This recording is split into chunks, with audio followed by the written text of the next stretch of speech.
Welcome back, everyone. Today we're diving straight into another explainer. We're looking at part 11 of a really incredible 20-part tutorial called Guide to Modern Network Routing Protocols.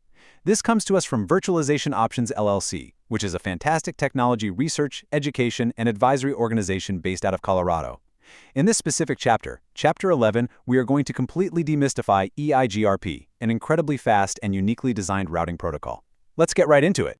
To really unpack EIGRP, we're going to break this down into 5 key parts. We'll look at its roots as a Cisco hybrid, how it calculates its composite metric, the rules for building neighbor relationships, its 3 core tables, and finally, the engine that drives it all, the dual algorithm.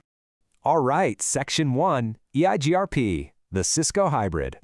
So for decades, EIGRP was essentially locked in a vault. It was pure proprietary Cisco magic. You actually had to have Cisco gear to run it. It wasn't until 2013 that Cisco finally opened it up to the world as open standard RFC 7868. But, here's the catch with that. Even though it's theoretically an open standard today, real-world support for it outside of Cisco hardware is honestly still surprisingly rare.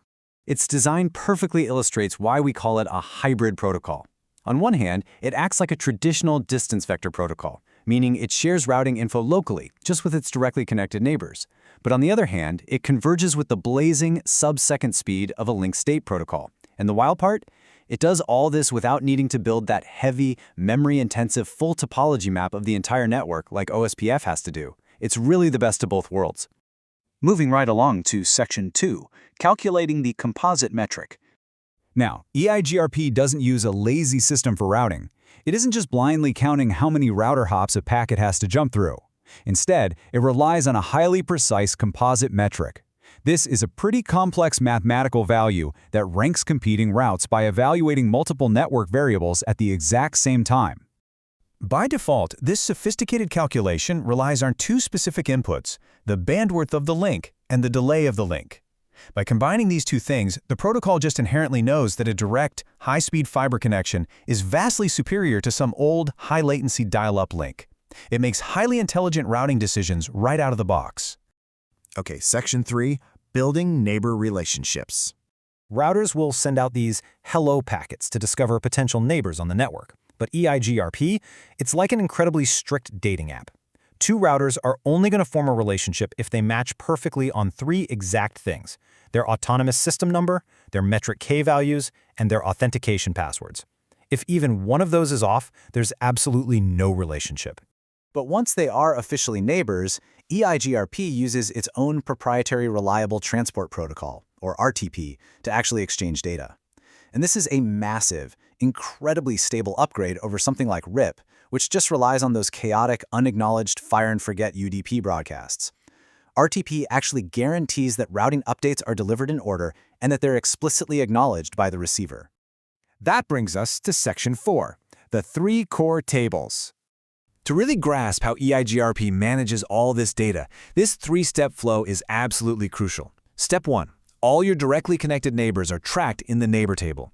Step 2. All the possible routes learned from those neighbors get dumped into the topology table for evaluation. And then finally, Step 3. Only the absolute best, winning paths actually graduate into the active routing table.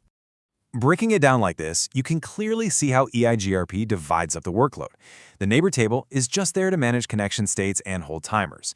Then you have the topology table, which is essentially the staging ground. That's where EIGRP's brain evaluates all the possible options. And finally, the ultimate winners get promoted to that active routing table to forward your traffic. And that leads us to our final part, Section 5, the dual algorithm.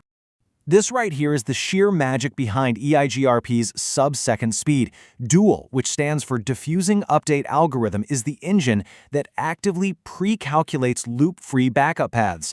This means failovers happen instantly. The backup plan is already prepared and waiting, so there is absolutely zero panicked recomputation if a primary link drops.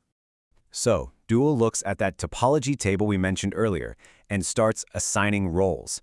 It labels the absolute winning route this successor and installs it directly into the routing table. But here's the really clever part. It holds onto the runner-up and designates it as the feasible successor. This loop-free backup path just sits there, waiting quietly in the topology table, ready to be instantly promoted the very second the primary path goes down. So how does it figure out exactly who wins those roles?